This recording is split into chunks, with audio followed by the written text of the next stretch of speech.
Howdy guys, Space Bandit here with another episode of World of Tanks, and today we are back in T57 Tier 10 American auto-loading heavy tank. Probably one of the best auto-loaders in the game. Yeah, it is one of the best auto-loaders in the game, no question about it. I mean, this tank doesn't have a lot of speed, but it does have very fast 20-second reload and can dish out almost 1600 damage from every clip. So yeah, keep that in mind. This tank is devastating. It doesn't have a lot of armor per se. If you shoot this tank, make sure you shoot it in the turret cheeks, because these are the weakest points of this tank. Don't shoot it in the top of the turret because it's hard to penetrate. It's extremely flat and mantle is pretty strong. So yeah, don't try to shoot this tank there. If you try to shoot lower plate, make sure you aim at the armpit areas just beside the tracks of the lower plate, because the middle is extremely strong and top plate is pretty much an auto ricochet angle. So yeah, don't try to shoot this tank in the top plate unless you're like TD with humongous amount of penetration. Anyway, today I have a really good game for you guys. Maybe not damage wise, but the way things developed in this game were quite interesting. So I'm just gonna get myself into early location right here, E2. I like this location because if our team is spotting, I can get early shots of damage here. But for whatever reason, I get spotted here early, so we're gonna drop back, make sure we don't get targeted early in the game. We're gonna lose our sixth sense, and now we're gonna try to target this nice guy. Maybe the nice guy can give us a little bit of damage here. We hit one shot, and the rest, unfortunately, we don't, because he disappears and we can't see where he is. So first clip, nothing spectacular, and we only managed to penetrate one shot, but that's fine. Now look at what's happening in this game. This is going to be quite interesting. The opposition team is just going to try to steamroll us. That's their objective anyway. They're going to be pouring onto our side of the field right away. Maybe on some other maps this strategy works, but on Arctic region it's not really the case, because each side of the map has really good defensive positions. So we're gonna try to target this object 279. He's the biggest threat to us right now, and you know, he's gonna make one huge mistake, because when you're in object 279 and you're ammo racked, yeah, that's exactly what happens. You gotta fix your ammo rack every time you're in this tank, or anyone will be able to blow your head off. And that's exactly what happened there. I aimed at the side of the tank, and if you watched my previous videos, you know exactly where the ammo rack area is on those tanks. So yeah, if you're ammo racked, make sure you repair it, otherwise you're gonna be regretting the fact that you didn't repair it. Anyway, we're gonna target this object 705A now. As you notice here, the opposition team is pushing really hard. Like, they pretty much took control of most of the map quite early, so we are stuck in this position and we're gonna have to defend as well as we can. So this position here is good because it pretty much protects me from RD. At the same time, we have a lot of TDs here. A lot of our tanks couldn't really move anywhere on the map because the opposition pushed so hard. So we're just gonna stick around here and we're gonna try to take our shots whenever we have any. We're going to try to switch to heat rounds over here, because I won't be able to penetrate this object 705 even at this angle. There's no way I'll be able to pen him. So we're just going to try to approach him a little bit closer, see if we can put some shells into him. But then I realized, you know what? There might be someone in the corridor at G4. So we're going to turn over here and see if we can catch anybody off guard. And yes, we do. We catch this Kampfpanzer 50T off guard, and he wasn't expecting us at all. That was the worst thing that could happen to him. Run into T57 Heavy, fully loaded, which is just devastating. And unfortunately for him, he pretty much got feasted on.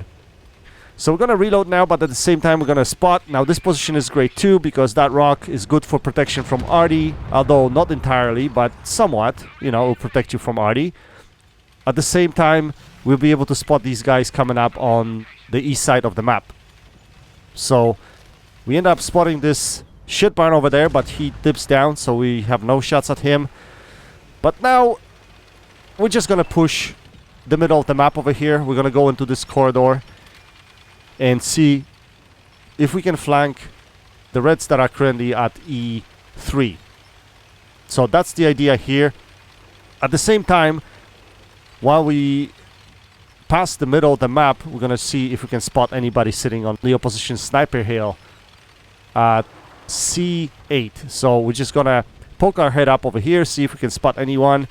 So that's exactly what we're gonna do. Can't really spot anyone, so that means there's no one there, which is good thing, because we will be able to overexpose if we need to and put shells into back of these guys that are on my left hand side. Anyway, that was my idea, but then I realized, okay, there's still tanks in position C3, so we got to be careful about that. At the same time, we're gonna poke out here to see if we can spot anything downfield. We can't spot anything downfield. And at this time, I realized, okay, you know what? Our team is doing really well over here. They took care of this IS-7. So the only thing left to do over here is go and take care of these guys that are currently in C3. So that's what we're going to do. Now, we know that this TVP T50-51 is a one-shot to us. So that's what we're going to try to do. We're going to try to get him out of the game. And we're going to approach him, see if we can take him out. This is a bit of a risky play, because if there are snipers still sitting at C7 or B7, well, already shows the sign of life, but we're gonna continue moving forward. But yeah, what I was saying is, if there are snipers still sitting at, let's say, B7, we probably would have been in trouble here, but no one's shooting at us, so we're all good. Plus, we should be able to spot something anyway. This Concept 1B is a bit problematic, because shooting his turret is gonna be a problem. I probably should have been shooting his hull, but we know that the top of his turret is not the strongest, so we are able to penetrate him while Artie is still hunting us. Now, the Concept B is moving towards us now, and I'm not really worried until now, because he actually armor racks me. He shoots me and he armor racks me right away, and then I figured, okay, now I'm in trouble, because it takes twice as long for me to reload now, but luckily he gets taken out by our friendlies, so that's not a problem. We're gonna have to wait until our repair kit recharges so we can repair our armor rack. At the same time, I'm worried about Artie Shell, but luckily Artie Shell dips and he's not able to hit us. Okay, so the game is relatively close. We're left with 4 tanks and an Artie, and the opposition team is left with 3 tanks and an Artie. At this point, what I want to do is clear the back lines. Now, I'm pretty sure that there was nothing here, because if there was something here, it would be shooting at me, but I'm still being really cautious because I'm not sure if they managed to relocate. So yeah, I'm gonna approach this situation really cautious. As you notice here, I'm gonna poke up just to see if I can spot anything. We can't spot anything, so we're gonna continue moving forward. The idea here is to catch artillery and get rid of him.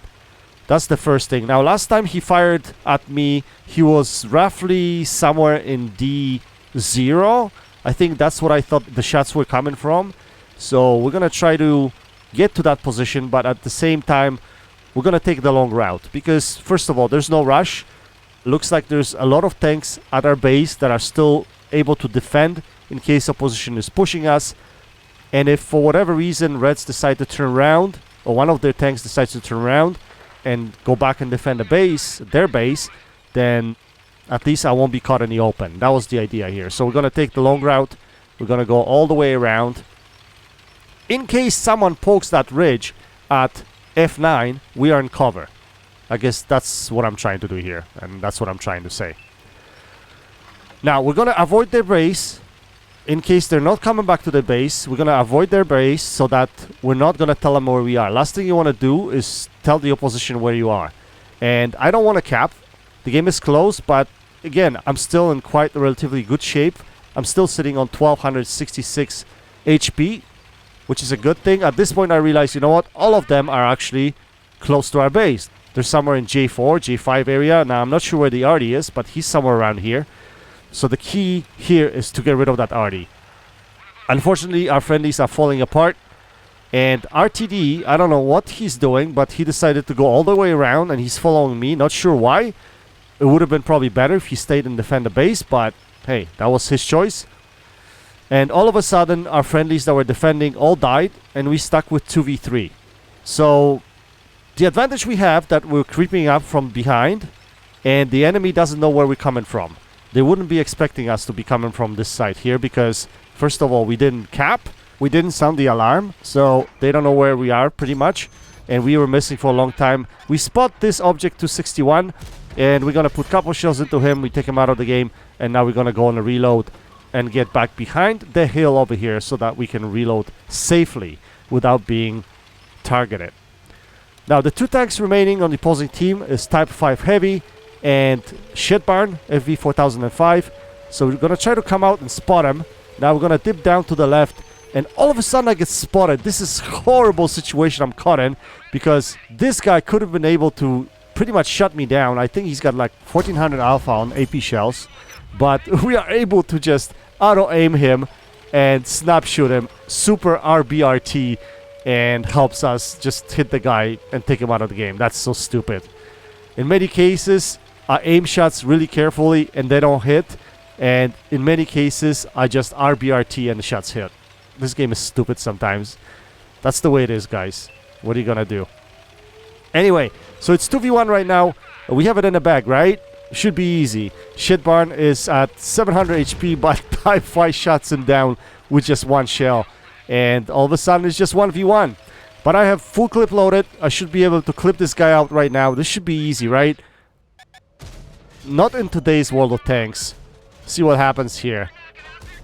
Yeah, that shot bounces his weak spot, and he manages to pen me just like that. And I was like, in panic mode right now? Well, not really. I only have one heat shell left, and I know he's only one shot to me. So we're gonna try to shut him down, and this was probably the most stupid move that I've done here. But I wanted to dip down and just give him very little target. I just wanted to make sure that I poke out with my turret and give him very little area to shoot at. That's why I made this move and dip down into the bottom of that hill. Now the question is, who's gonna aim better? Who's gonna shoot first? And we do. We shut him down. We put a shell into his cheek, and we take him out of the game. Obviously, we knew that it's gonna be quite hard for him to shoot on a move. And if he did, and he got lucky and penned me in my turret cheek, so be it. But he wasn't able to do that. Anyway, quite a nice game for this tank. I mean, not spectacular damage result, but still pretty nice 1v1 at the end of the game. We finished with 6.6k damage, 5 kills, Mastery Ace tanker, bunch of ribbons and medals here, including high caliber. Yeah, quite a nice game in this tank. And again, this tank is really, really nice. I strongly recommend it, guys. It has such an amazing rate of fire. The damage output is just great on this tank. You will not be disappointed if you grind to it. Anyway, looking at the performance report, we ended up shooting 24 shells. We had 15 penetrations and 5 critical hits. Anyway, guys, I hope you enjoyed this video. That's it for now. Until next time, happy tanking. Space Bandit, check it out.